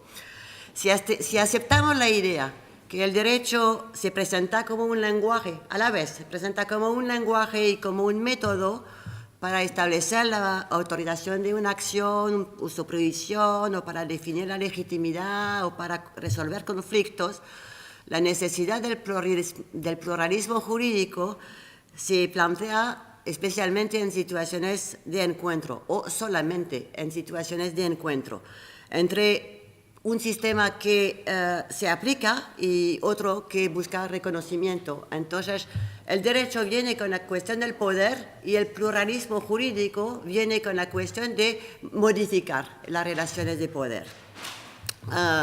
Y puede haber como una situación vertical, que es el caso de muchos pueblos indígenas frente al derecho estatal, de que hemos hablado mucho, pero también puede ser el caso de un pluralismo más horizontal entre pueblos indígenas cuyas reglas se tienen que ajustar. Pero, ¿qué podemos decir? Y esta es mi pregunta frente a ustedes, especialistas, de un modelo que está definido por la unidad del derecho con una diversidad de 5.000 lenguas y culturas indígenas. Y son estas situaciones que específicamente obligan a pensar el pluralismo, pero que nos van a hacer viajar en un universo de la diversidad. Como hemos visto con Nina Pacari, por ejemplo, hay conceptos específicos que solamente puede decir en quichua y tuvo que emplear un cierto número de palabras, de frases, de libros para explicar el concepto de pacha o de yaqui o de lo que sea. Y esto es el caso de todos los pueblos indígenas. También, entonces, ¿cómo pensamos bajo estos varios sistemas y cómo pensamos también a los equivalentes entre un sistema y el otro sistema? El sistema dominante, sea occidental o chino, y el sistema otro. También lo que vemos es que tanto como lenguaje como método, el derecho está implementado por actores bien definidos que han recibido cierta formación, que han sido formados por una disciplina, una institución, una cierta cultura. Y cuando se trata de derecho, y lo hemos visto muy bien en esta presentación de la mañana, el juez, la corte, el tribunal, los abogados, los profesores de derecho, son estas instituciones pilares del derecho. Y si no tocamos a los magistrados, a los profesores, a los abogados, a la formación en derecho, el pluralismo jurídico puede ser una materia de discusiones nomás, pero no puede mejorar la cosa. El derecho también, sea dominante o sea indígena, ha de adaptarse a los cambios de la sociedad. Esto lo mencionó mucho también Nina Pacari en la mañana, al integrar los migrantes, los barriales, lo que sea, las mujeres, pero se tiene que adaptar a la sociedad, a los cambios de la sociedad. Y entonces, dentro del sistema estatal, plantea el problema del reconocimiento de los pueblos indígenas, que no es el caso en todas partes del mundo, es mucho el caso en América Latina, pero no en África, no en Asia, no en muchas otras partes. Y se tiene que plantear también la problemática de lo que cambia, qué es lo que se reconoce, en qué momento, y cómo entra en la diversidad los sistemas indígenas, cómo entran en la diversidad de los sistemas de derecho que también se están expandiendo. Tú has hablado del estudio que hice sobre los derechos de pueblos indígenas, que salen de los derechos humanos, pero que se extienden ahora a muchos otros derechos, derechos del medio ambiente, derecho a la propiedad intelectual, etcétera, etcétera. Y entonces, ¿cómo capturamos todas estas variedades y pluralismos variables? Bueno, entonces el derecho, para terminar con esta primera parte, el derecho como lenguaje define un imaginario, pero como método requiere de una guía para ser expuesto, para ser comprendido, ¿no? Y para que funcione como, bueno, en su función reguladora. Ahora, ¿qué pasa cuando nos situamos en sociedades indígenas cuyo sistema jurídico no ha sido descrito? No es que no tengan reglas, pero que no se les conoce bajo este sistema de reglas, no se les reconoce como haciendo derecho. Y es el caso de la sociedad maijuna, que yo compartí 4 años de mi vida y de la suya en la selva amazónica, pero estudié prohibiciones, prescripciones, figuras de poder, lo que sea, pero no la normatividad. Esto no se planteaba como una problemática hace 30 años, ahora quizás lo puede ser, pero los antropólogos poco entran en estas cosas de la antropología jurídica y los profesores o el derecho poco entra en esta comprensión de lo que forma derecho dentro de las sociedades indígenas. Ahora, la pregunta subsecuente es, ¿qué pasa cuando una sociedad particular, indígena en este caso, no cree en el derecho? No lo cree, o sea, no conoce, no manipula, no participa de esta noción y no, por ejemplo, no manda a sus hijos a estudiar derecho. Lo que vemos mucho en los mundos ahora, en América Latina, en América del Norte, muchos indígenas van a estudiar derecho, pero hay muchas sociedades que no lo hacen, y es el caso de estos otros continentes. ¿Qué pasa? ¿Y qué pasa también cuando observamos que las reglas propias, que mucho se habla de reglas propias en la Declaración de los Derechos de Pueblos Indígenas o instituciones propias? ¿Qué pasa cuando nos damos cuenta, como antropólogos que conocemos bien y compartimos la vida y la cultura y la lengua de los indígenas, como vemos que todo esto ha sido muy afectado por los procesos de dominación? ¿En qué momento empezamos a deconstruir y a reconstruir? ¿Y a base a qué fuerza social? Son preguntas básicas, pero que me parecen importantes tener. Yo puse el título de mi presentación, cuando te lo mandé, puse ¿cómo se dice derecho en Mayjunqui? Me lo quitaste. Pero Mayjunqui es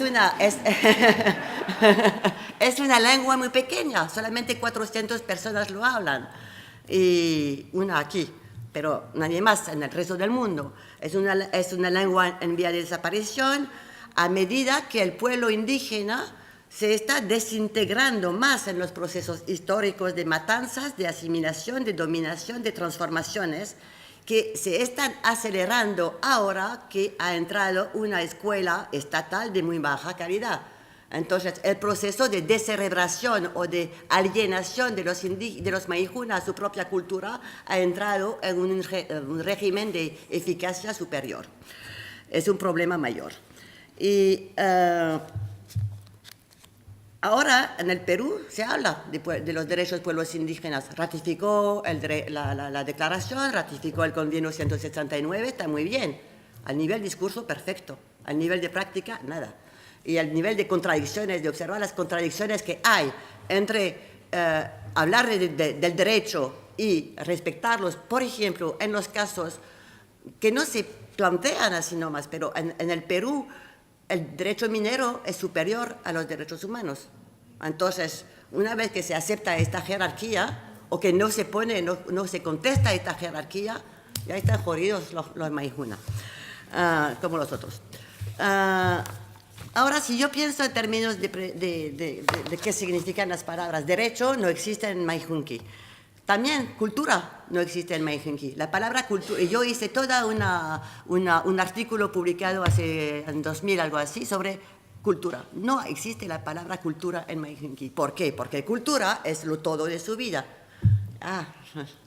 Bueno, ha llegado a la mitad, ni siquiera, da igual. Entonces, cultura como derecho finalmente está explicándolo todo. O sea que lo que bajo el sistema de cultura está algo que es muy integral, está muy relacionado, o sea que relaciona lo material con lo espiritual, explica las relaciones interindividuales y sociales, pone la relación entre lo animal y lo humano y lo vegetal. Entonces entramos en sistemas de relaciones totalmente, son sistemas de conocimiento totalmente ajenos, ya, y el uno al otro. Y aquí entramos en un problema que solamente voy a concluir con esto, ya que está muy corto. Los Mayhuna, como muchos pueblos indígenas, tienen sus reglas, lo hemos dicho, tienen también su sistema explicativo de lo que es la vida. Lo hemos llamado mitología, pero se pudiera también llamar como derecho. Es un sistema que va a explicar el origen de las reglas y de cómo se tiene uno que comportar. La mitología entra en un sistema de explicación cultural, ¿no? No se ve como un sistema que va a explicar toda el origen de las reglas, por ejemplo. Y en estos casos, ahí es donde se va a haber muchos conflictos sobre lo que se va a considerar como derechos de los pueblos indígenas y lo que se va a hacer como uso de un territorio o como posibilidades de implementar esos derechos. En el caso, por ejemplo, voy a solamente plantear un conflicto que ellos tuvieron de una área de conservación regional. Está la área de conservación, fueron consultados, fueron el primer pueblo indígena del Perú consultado, pero fue como un engaño, ya sabemos que es el problema, pero fue un engaño, porque fueron consultados, les dieron unas 700 páginas de un expediente. Hay 4 personas literarias en el pueblo Mayhuna, entonces, ¿quién va a leer las 700 páginas? Dentro de esto hay un sistema de zonificación. No entraron, no se les explicaron bien lo que es el sistema de zonificación. Y se les explicó que sí tienen derecho porque tienen su territorio demarcado. Ahora, en el mismo documento proporcionado por el gobierno, se presenta la posibilidad de hablar de los derechos de los indígenas y también de los que no se van a respetar, lo que es fenomenal, ¿no? O sea, un mismo documento oficial va a decir estos derechos de ampliar territorio no se puede ejercer. Y aquí vemos totalmente, o sea, está la consulta, la forma como fue realizada, el contenido, etcétera, muy bien, pero también está el imaginario que ha operado como una malla que permitió ocultar. Y el imaginario fue que el ACR, la Área de Conservación Regional, fue llamada Área de Conservación Mayhuna. Entonces, para ellos, todo era Mayhuna. Entonces, toda la mitología, todo el sistema de relación, todo entraba. Pero la zonificación, que sí va a establecer el tipo de derecho y de uso del área de conservación regional, esto no les fue explicado. Entonces aquí tenemos a uno de los problemas mayores. Y perdona porque tenía muchas más cosas que hacer, pero aquí voy a concluir. Gracias.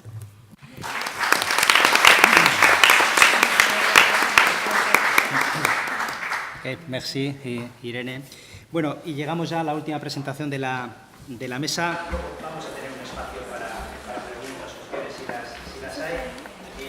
Va a tomar la palabra Diana Lucía Álvarez, es una abogada del Perú con especialización en Derecho Ambiental y de Recursos Naturales y ha trabajado bastante en procesos de consulta previa. Entonces, sin más, gracias por venir. Gracias.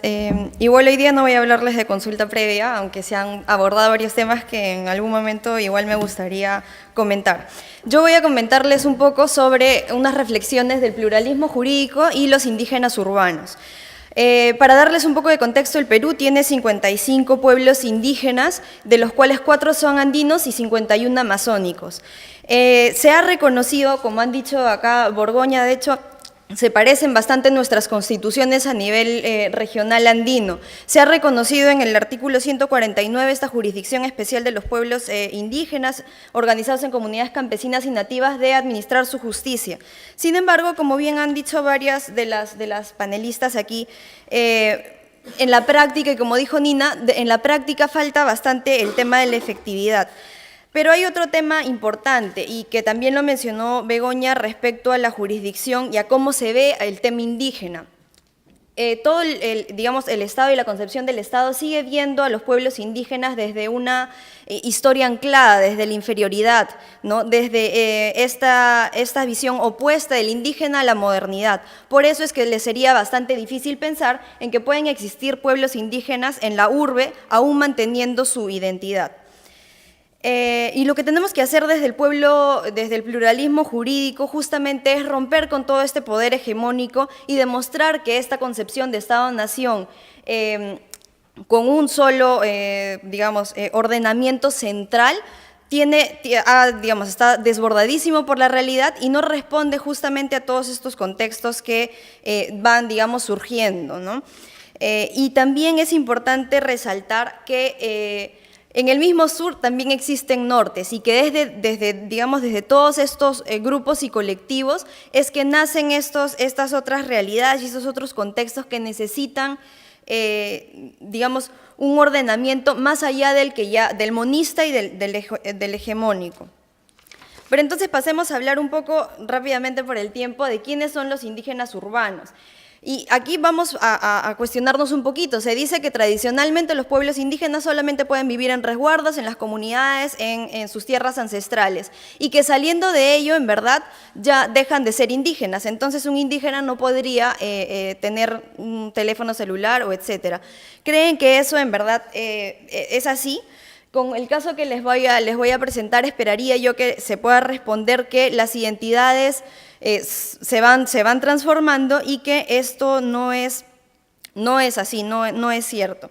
Respecto a los conceptos, rápidamente diríamos que, se puede entender por indígenas urbanos a todas aquellas pobladores que integran una comunidad indígena o es parte de un pueblo indígena que han migrado voluntario o involuntariamente y que por diversas razones a la ciudad o que finalmente en donde viven se han convertido en una ciudad.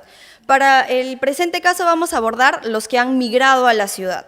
Y esta migración se puede dar por distintos motivos, muchos de los cuales están relacionados con lo que Jessica nos habló, y es el modelo capitalista de extractivismo que fuerza justamente a que los indígenas salgan por el desbordamiento de sus territorios. Vamos al caso en concreto porque quisiera mostrarles igual un video. La comunidad indígena urbana Shipibo-Conibo es una comunidad que proviene de, la región de Ucayali, Amazonas, en Perú, y se han asentado desde el año 2001 aproximadamente en la misma capital, en la misma capital de Lima, en Perú.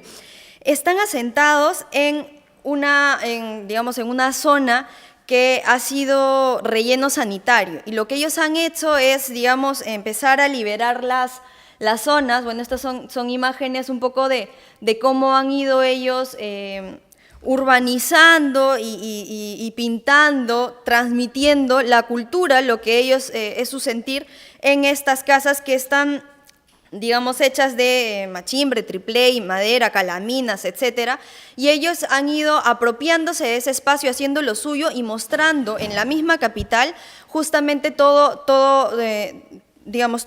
la cultura y todo lo que ellos hacían desde sus propias comunidades. El problema es que en este lugar no cuentan con ningún tipo de servicio básico, ni agua, ni luz, ni desagüe. Entonces las condiciones en las que se encuentra esta comunidad indígena son bastante paupérrimas. A nivel de organización política, tienen 3 organizaciones, 2 de ellas más antiguas, y la tercera últimamente por algunos conflictos justamente que tienen que ver con esta interacción con el Estado que generan en muchas ocasiones divisionismo en las comunidades. Al inicio eran como 14 familias las que se habían reasentado, ubicado en esta comunidad. El día de hoy ascienden a 265 familias y en cada familia habrán 8 o 10 integrantes, lo que nos podría hacer más de 1000 pobladores en esta zona. Como todas las organizaciones y en términos del pluralismo jurídico, bueno, lo que hacen es en las asambleas debatir todos los temas que son concernientes a toda la población que habita en esta comunidad. Tanto así que ven el tema de proyectos que aceptan o no en la comunidad, quienes ingresan, financiamientos, proyectos, actividades comunes, ¿no? Y todas estas, bueno, son llamadas o son llamados los comuneros a partir de altavoz. También manejan su sistema electoral propio, entonces, digamos, hacen la misma lógica que posiblemente se pueda conocer, sus votaciones, sus listas, sus candidatos llaman a sus elecciones, solo que, claro, en el día de las elecciones es, digamos, bastante peculiar porque hay como una fiesta también en el lugar y dan, digamos, comidas típicas, se cocina y se hacen danzas de la cultura shipibo-conibo. En el tema de educación también es bastante peculiar esta comunidad porque es la primera comunidad asentada de manera urbana en la capital del país que cuenta con un colegio bilingüe que enseña español, castellano y la lengua shipibo a los niños. Claramente solamente es primaria porque el lugar no puede albergar por infraestructura a más niños, pero ya está inclusive este colegio reconocido a nivel del Ministerio de Educación. Claro, reconocido no recibe mayor ayuda, pero al menos reconocen y dejan que se enseñe la lengua a los indígenas de esta comunidad. Como actividades económicas, claramente las mujeres se dedican a la artesanía y los hombres también, pero generalmente son ellas las que se ven en las calles de Lima vendiendo las artesanías, vestidas con la ropa típica y demás. Los jóvenes, sin embargo, hay varios artistas y pintores que, digamos, han llevado el arte de la cultura shipibo hasta el extranjero. En cuanto al tema de la jurisdicción, ellos sí tienen sus estatutos de conformación de la comunidad, en la cual han puesto las reglas, en principio básicas y fundamentales.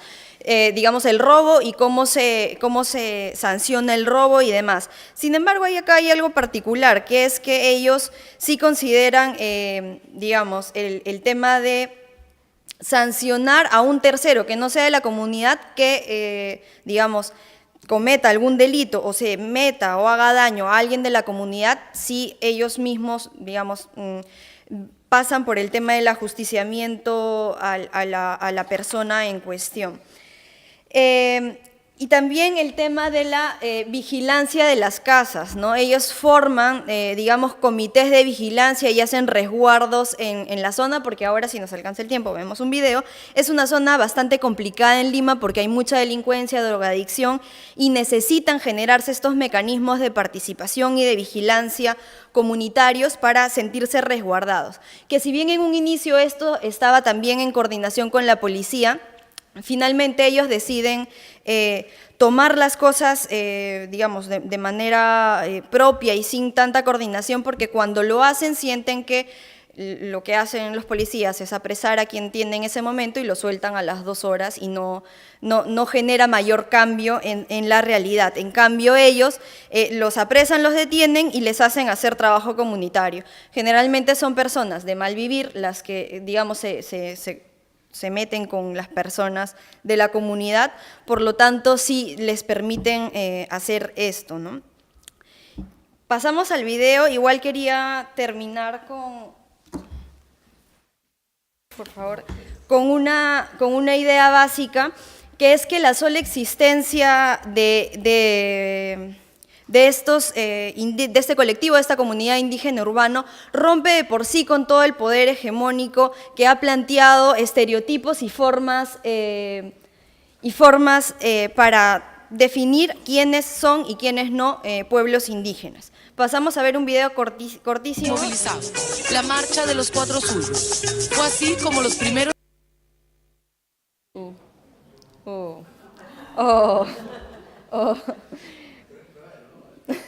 Estaba ahí. Bueno, pero en todo caso igual se los puedo pasar después. Lo que quería que vieran era que esta comunidad está igual al margen del río Rima, que es el río de Lima metropolitano, pero que tiene, digamos, unas condiciones bastante complicadas. ¿No? Es un río bastante contaminado, en donde hay bastantes desechos tóxicos de basura, etcétera, y ahí, en ese mismo espacio convive esta cultura viva, de la mano a la ribera del otro río, con la delincuencia y la drogadicción que, que ellos ven la forma de... La marcha de los 4 suyos. Fue así como los primeros shipibos llegaron a Cantagallo y siguieron viniendo, invitados a ferias artesanales y con la promesa de un futuro mejor. Y don Asensio es uno de los primeros shipibos descubridores de acá, de la zona de Cantagallo. Mucho gusto. Acuña Mulquiri. Bueno, yo me llevo acá a Lima por motivos de educación de mis hijos. Sí, aquí se han educado y ahora el último mi hijo está estudiando en la universidad y después ya. Ya, tarea cumplida. Claro. Y este es el TOE. Esta planta se llama TOE. Hay mucha gente que no se sabe con qué curarse la enfermedad que sufre. Muchos se van al hospital y en el hospital no sanan y mueren ahí. Cuando este es el único remedio que hace efecto en todas clases de enfermedades. Cuando ustedes llegaron aquí, ¿les pareció que era un sitio peligroso para vivir o lo vieron tranquilo? Sí, peligroso era, sí, peligroso. Sí, acá había mucha gente maleada, nos querían votar, nos querían hacer muchas cosas. Pero gracias a Dios hemos ganado. Tuvieron que marcar su territorio. Claro, pues nosotros manejamos flecha. Para defenderse, me imagino, claro, al principio, pues, porque no los querían aquí. Así. Cruzando el río, al frente es toda la zona que se conoce como la Huerta Perdida. Y en este momento, a pesar de que es de día, estamos al mediodía, hay personas que se esconden en esos agujeros que vemos en el lado del río a fumar marihuana, a fumar pasta, y básicamente viven ahí entrando y saliendo de esos huecos rodeados de toda la basura del desmonte. La realidad golpea como un látigo en las orillas del maloliente río Rima, y hasta los niños son conscientes del tenebroso lugar en el que viven. Bueno, y eso es la comunidad de Cantagallo. Solo para comentarles, hubo un caso de asesinato en la comunidad a uno de los que intentó o atacó, mejor dicho, a un poblador de la comunidad con un cuchillo, pero eso hace, digamos, bastantes años, casi cuando recién llegaban. Y claro, todas estas cuestiones en general que se dan en las periferias de las ciudades, la policía y el Estado generalmente nunca se enteran, nunca tienen nada que ver con esos temas. Así que esta comunidad de por sí hace su práctica de esas formas. Y eso es todo, gracias.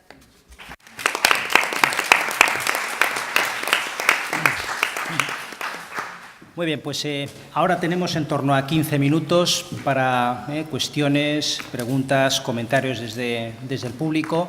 Pueden hacer bien comentarios general o dirigirlos a alguna de las panelistas que ha intervenido en esta mesa redonda. ¿Tenemos por ahí el micrófono? Carolina, ¿el micrófono? ¿Está por ahí? Ah, sí. Por favor, Laura.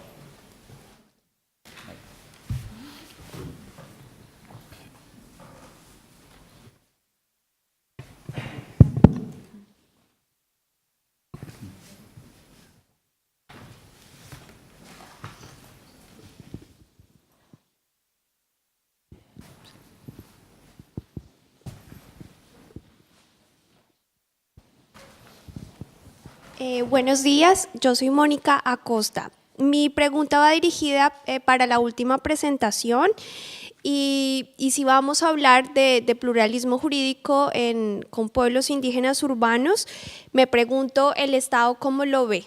O sea, ¿lo ve como un proceso organizativo político que hay que avalar o les permiten ejercer autoridad, y me refiero a autoridad jurisdiccional, sin ninguna intervención estatal?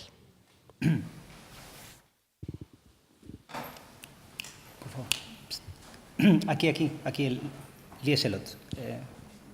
Mónica.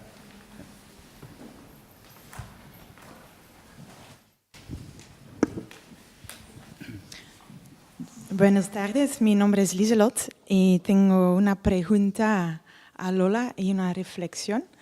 Pero antes quisiera compartir algo. Yo vengo trabajando desde muchos años con el pueblo Maya Kekchi en Guatemala, que es uno de los 22 grupos mayas en Guatemala, el segundo más grande. Y el saludo entre ellos es Masasalachol, ¿cómo está tu corazón? De hecho. Y he venido trabajando en muchos temas jurídicos, y el concepto de consulta es también en su idioma quechí como llegar a un solo pensamiento, idea y un solo corazón. Lo que por supuesto deja muchas reflexiones sobre el derecho y derechos humanos como tal. Entonces me gustaría preguntarte si podrías reflexionar un poco sobre lo que planteas al final de la presentación, que dice que es necesario hacer un giro decolonial, o sea, de convertir esos saberes oprimidos en lugares de enunciación, pero podrías reflexionar en el cómo, en el mundo de derechos humanos, hacia el sistema normativo de derechos humanos, cómo se podría hacer eso, ¿no? Y el otro es que también reflexionando o conectando con el trabajo de Irina, efectivamente hay muchos conceptos indígenas, como ya dijo Nina, que es imposible o nos cuesta de media hora para traducirlo, o sea, conceptos de justicia, reparación, reconciliación, etcétera, etcétera. Y se habla mucho de cosmovisiones, cosmopraxis. Nina habla sobre otros sistemas cognitivos, pero dentro de la antropología se está poniendo sobre la mesa el famoso giro ontológico, ¿no? Dejando al lado todo el tema de cultura y reconocer que sí hay varios mundos, que por supuesto cuestiona toda la visión moderna, que hay una sola visión del mundo y que varias reflexiones o visiones culturales o interpretaciones culturales a ese mundo. Y me gustaría que quizás ustedes dos también podrían reflexionar sobre eso. Gracias. Muy bien, ¿alguna otra pregunta antes de pasar? Bueno, muchas gracias por las presentaciones. Muy brevemente, en mi caso voy a hablar de dificultades que tengo yo de abordar la cuestión de pluralismo jurídico desde una dimensión de pensar el Estado, ¿no? Porque, bueno, en mi caso donde yo trabajo, pues en el ámbito del derecho constitucional, tenemos que pensar el Estado. Pero pensarlo en caso de conflictividades sociales también en su relación con grupos humanos concretos y con las demandas específicas de esos grupos. En el caso del pluralismo jurídico, y muy claramente en América Latina, el problema que yo encuentro cuando intento reflexionarlo, y me gustaría compartirlo con vosotras y saber, bueno, si queréis también compartir vuestra opinión, el problema es que la enorme heterogeneidad de grupos humanos que hay y que generan esa pluralidad, ¿no? Y hemos visto hoy, pues en el caso de grupos más aislados o amazónicos o semi-aislados o grupos urbanos, etcétera, etcétera, ¿no? Casi es inconmensurable multiplicidad de situaciones, hacen que sea muy difícil pensar el Estado, porque, por ejemplo, y pongo un caso y ahí lo dejo. Antes salía en una de las preguntas a Nina Pacari en qué momento está la ley de coordinación o de complementariedad entre ordenamientos. Pues claro, para algunas organizaciones o pueblos indígenas que exista una ley general del Estado puede ser interesante, porque quizás por su posición de mayor debilidad es un espacio de reconocimiento, le da cierto espacio de interlocución, de amparo de prácticas propias y no de criminalización o de persecución, y puede ser bueno. Pero para otras, en una posición de mayor poder, ¿no? Como hablamos, Irene decía, es un tema de relaciones de poder. Para otras realidades, otros pueblos, otras comunidades que están en una posición de mayor poder, a lo mejor no quieren ni necesitan, y es al revés, una ley de reconocimiento lo que irá a hacer es a procedimentalizar, a cerrar espacios de interacción, de negociación, de conflicto, en las que esas comunidades se van a desarrollar mejor respecto de sus intereses. Y por tanto, y eso es una pregunta que vale para una Constitución, que vale para una ley, que vale para el Estado. La heterogeneidad es tan grande que a mí personalmente me genera mucha dificultad saber estratégicamente hacia dónde apuntar. Porque en algunos casos lo que servirá para unas comunidades o unos pueblos será completamente contraproducente para otras. Y eso es, creo que es el pluralismo jurídico, hay que pensarlo también desde esa pluralidad de situaciones que hace tan difícil encontrar líneas, incluso líneas propositivas, líneas de trabajo, ¿no?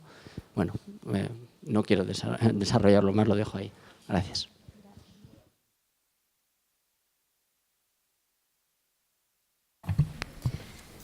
A ver, en el caso de Lima y de la comunidad indígena urbana, no está reconocido siquiera la posibilidad de que existan indígenas en la urbe. Existe una base de datos de pueblos indígenas del Ministerio de Cultura que te reconoce pueblos y generalmente te zonifica lugares donde se encuentran, pero a nivel rural, no a nivel urbano. Entonces esa sí es una falencia grande del Estado peruano todavía.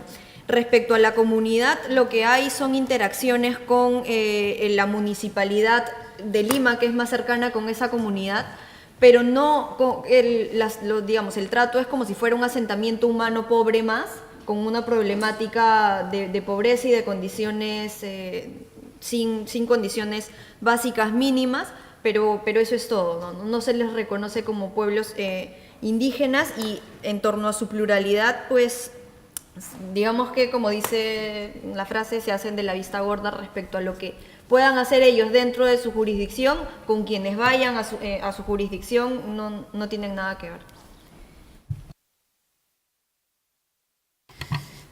Gracias por tu pregunta. ¿Cómo hacerlo? Bueno, creo que hay que plantear primero cada uno desde dónde quiere hacerlo, ¿no? O desde dónde está parado, ¿no? Es verdad que en mi trabajo yo descentré mucho al Estado, quizás porque estoy muy influenciada por la situación que se vive en México, por un proceso de movilización indígena que en México, a diferencia de otros países andinos, se rompió desde hace años lo que es todo el proceso de reconocimiento frente al Estado, porque en el 2001 se hace una reforma, pero que casi es denominada tanto por el movimiento indígena como una burla, es decir, no hay una voluntad política, ¿no? Entonces yo descentro al Estado y decido fijarme en los procesos desde abajo y decido plantear en serio, si estamos hablando de interculturalidad, que me parece tan necesario hablar de pluralismo jurídico y de otros conceptos que utilizamos al hablar de pueblos indígenas, cómo establecer a la hora de investigar otros métodos de investigación, ¿no? El método de colaboración con un centro de derechos indígenas. Y algo muy concreto, ¿no? Creo que en muchas de las investigaciones que yo revisaba o leía a la hora de hablar de interculturalidad y derechos humanos, también caemos en una práctica muy común, que es: voy a estudiar esta justicia indígena, voy a ver qué derechos humanos tensionan. O sea, voy a ver qué costumbres de las mujeres qué costumbres comunitarias violan sus derechos humanos. Que me parece que nosotros mismos, aun con toda la buena fe del mundo, perpetuamos prácticas coloniales sin conocer, cuál es el proceso, y como digo, es algo con lo que no había tiempo, ¿no? Pero creo que todas estas experiencias vienen, ¿no?, de décadas de lucha, de resistencia a nivel no solo local, sino regional, nacional. Y bueno, desde la investigación creo que eso es una vereda que creo que hay que abrir, ¿no? No tanto de yo como investigador, investigadora, voy a decidir o voy a decir qué costumbres, y ya digo, con toda la buena fe. Y eso se reproduce, por ejemplo, y yo lo he visto en Chiapas, en las formaciones, capacitaciones de promotores de derechos humanos, ¿no? Con toda la dificultad, como apuntaba la profesora, de cómo traduces derechos humanos, la ONU, sin decir, a ver, que estas personas llevan décadas, siglos resistiendo en procesos que nosotros llamamos de derechos humanos, pero que ellos denominan de otra manera. Y tenemos que estar abiertos a que igual no es traducible, o sí, ese es el reto.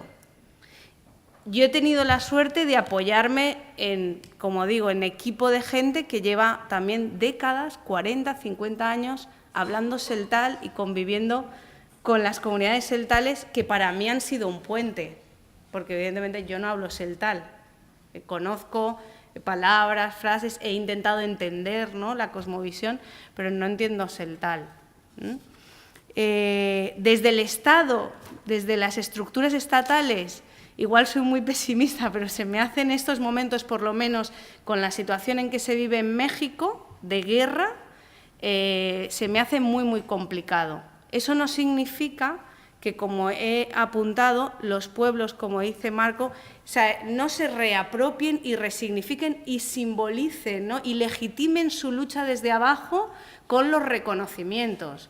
Las personas que traducen la Declaración Universal de los Derechos Humanos al celtal, y lo primero que me decían era, es que a nosotros sobre todo nos interesa este artículo, el artículo de defensa de la tierra y el territorio. Bueno, o sea, hay una elección, ¿para qué? Para legitimar tu propio paradigma de defensa de la tierra, el territorio, ¿no? No sé si he contestado ahí a tu pregunta. Y bueno, solo por el tema que planteaba Marco, claro, es sumamente complejo, ¿no? Pero yo planteo la justicia celtal como una experiencia, pero creo que tiene mucha similitud con muchas experiencias. El tema de la armonía, de la restitución de la armonía cósmica. Hay como marcos generales que son por los que han luchado los pueblos, ¿no?, por lo menos en el caso de México. Y no creo que, que yo conozca, no creo que haya habido una reticencia. Más bien el cabreo es porque no hay una voluntad de un reconocimiento desde la horizontalidad, ¿no? Y porque en los reconocimientos que hay siempre hay esos candados que siguen perpetuando esa visión de inferioridad, de seguir como recordando que prácticamente hay que estar controlándolos y hay que vigilar que no maltraten a sus mujeres, como si en la sociedad mestiza no se maltratara a las mujeres o como si aquí no maltratáramos a las mujeres, ¿no? Pero a mí desde lo que es la construcción del Estado ahora mismo se me hace muy, muy complicado pensarlo.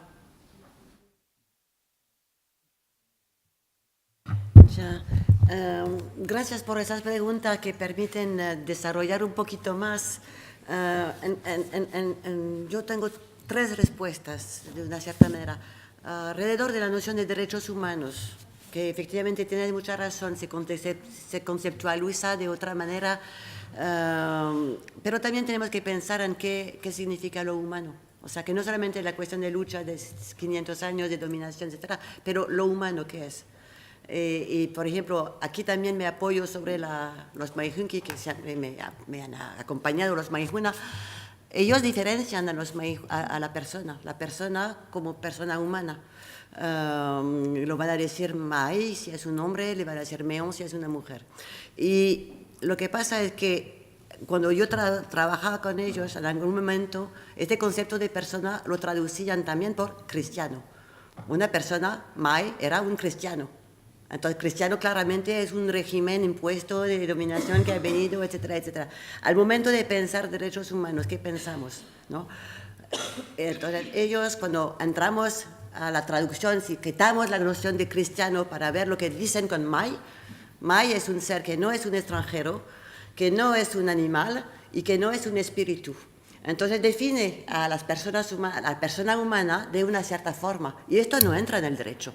O sea, difícilmente entra en el derecho. Son estas cosas que yo quería aquí poner como una semillita.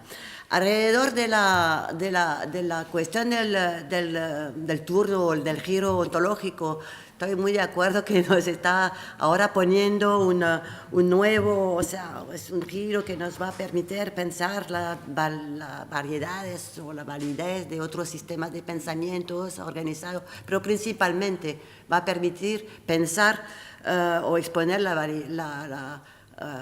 otra línea de ruptura entre sociedad y cultura o entre sociedad y naturaleza, por ejemplo, o sociedad humana y naturaleza. Es esto que nos va a acompañar. Entonces, entra en otro régimen explicativo para nosotros occidentales, pero no permite resolver la cuestión del relativismo cultural que tiene su impacto también en el derecho, ¿no? Y que está en el momento de pensar al pluralismo jurídico. Y luego, yo estoy mucho de acuerdo con Marco Aparicio sobre el hecho de que los derechos de pueblos indígenas se plantean frente al Estado. Efectivamente, actualmente es principalmente frente al Estado y también muy importante, pero no puesto de tal manera en la Declaración de los Derechos de Pueblos Indígenas, está frente a las empresas multinacionales, extractivas, lo que sea. El tercer actor que no está presente y que tiene su régimen de derecho propio, etcétera, etcétera. Entonces, aquí hay una triangulación que hacer que no lo hemos hecho todavía ahora.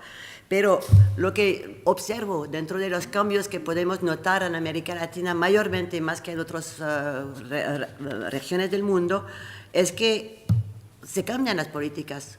Se puede ver políticas que han cambiado, se han adaptado a nuevas constituciones, reconocen preexistencia, muchas cosas de esto.